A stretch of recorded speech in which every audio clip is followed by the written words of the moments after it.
This podcast is meant to provide information on reproductive health. It does not establish a physician-patient relationship, and we would urge you to contact your treating provider regarding your care.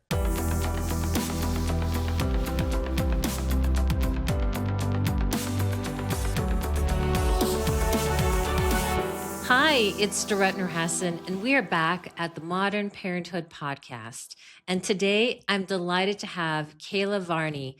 You know her very well on Instagram as an influencer at Consciously K. She's here today to share her story of her fertility journeys, and I'm so incredibly excited for her to tell you her story. Welcome to the show, Kayla. Thank you so much for having me. I'm so excited to chat. Tell us a little bit about your IVF journey. What was that like? Yeah, so I love telling my story about why I decided to do IVF because it was kind of a topic of conversation with my husband back and forth of, do we want to do this? Because I was in a pretty bad place mentally going through infertility for 3 years. It was really hard. So many people in my life were having kids, they were growing their family, and we were on a trip to Disney World with our son.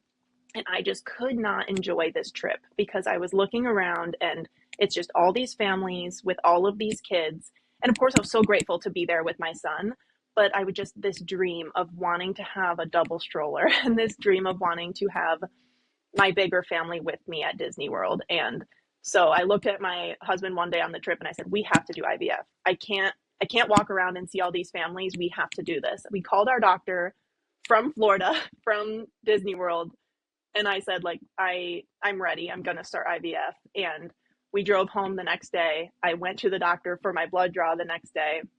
And it was a process getting my schedule, my cycle, and everything to work out to start medication. But we got our medication right away. We were so ready to go. And of course, my estrogen is wrong. My progesterone is wrong.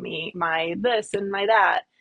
And so I think it took us, we started the process in May and we didn't actually have our transfer until the very end of September. We thought it was going to go and we'll be good. And even then, things pop up, nothing's ever perfect. And so that was even the IVF process of just getting the eggs and doing the transfer was months long and hard, but I felt like we were finally doing something. Like this was our last hope. IVF, if IVF doesn't work, what are we going to do?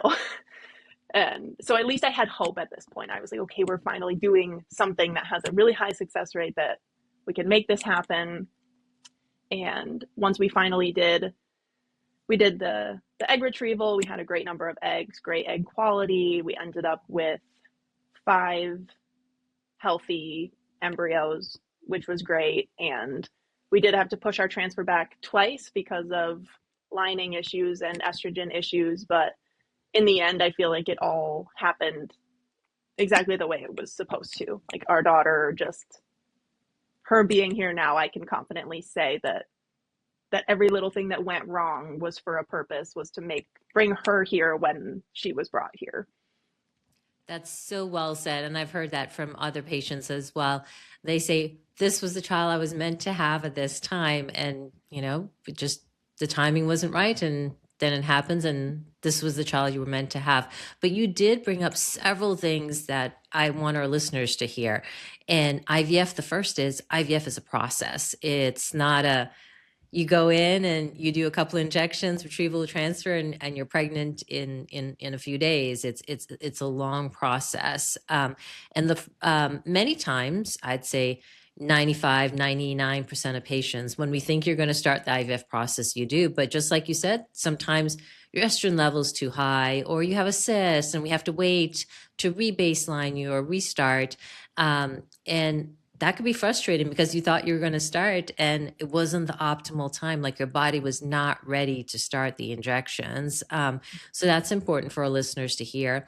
The other thing is you go through the injections, you do the egg retrieval. And just like you said, you have to wait for the embryos to grow out and then freeze them. And did you do the pre-implantation genetic testing, aneuploidy screening, where they test for like Down syndrome, Turner syndrome, trisomy 16? Yeah. And that's very helpful because it allows your physician, the embryologist, to pick a better embryo for transfer and therefore increasing your success versus just transferring an embryo without knowing the aneuploid status of that embryo.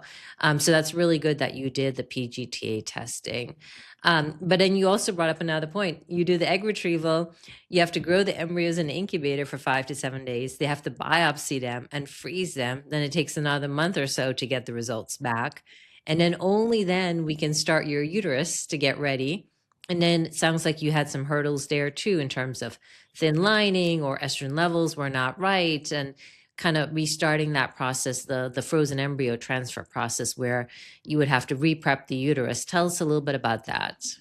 Yeah, I was meant to transfer on my birthday. So that was the initial, it just kind of worked out that way. And so I had that in my head. And then when I went in for my appointment and found out that my lining wasn't quite ready, I was devastated, because in my head I was like, this lined up perfectly. This was meant to be. It's my birthday. And now looking back on it, I'm obviously so grateful to doctors that we didn't push anything or try to make something happen that wasn't going to work, because you go through all of this to get these eggs, to make these embryos, and you don't want to just throw them away because you're impatient. And I only had to wait 3 days after that. So it was okay. But any little hurdle is so hard, because it's different for everybody. For me, it had been 3 years, probably more than 3 years at that point. And every day that got pushed back, it was like a stab in the heart of, I can't wait anymore. I need this right now. But then in the end, it ended up working out. For example, in my case, I ended up ovulating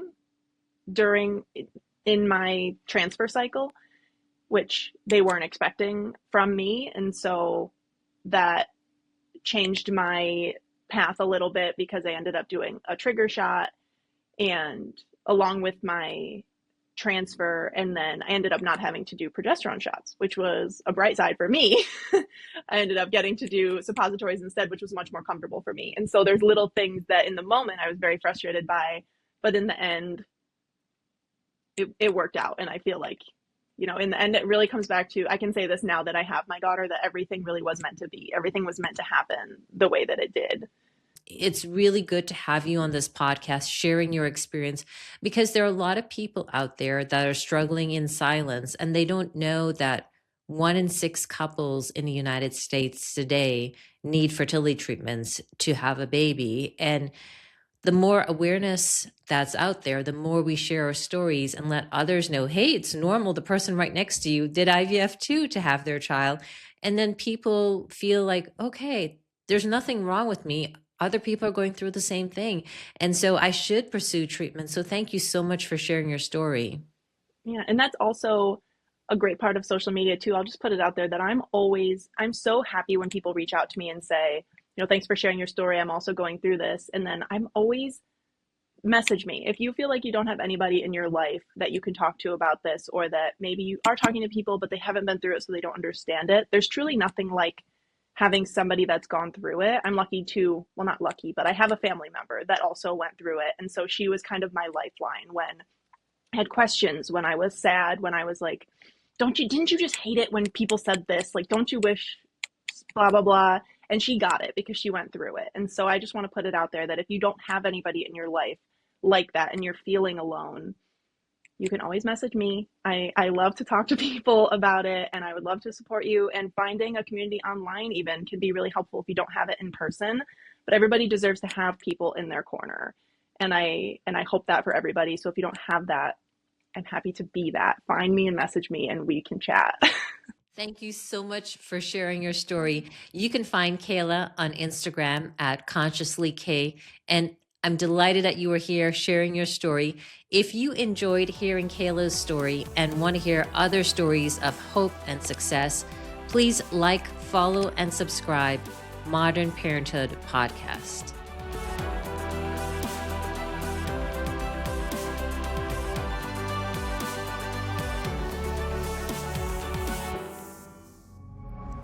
Pioneer.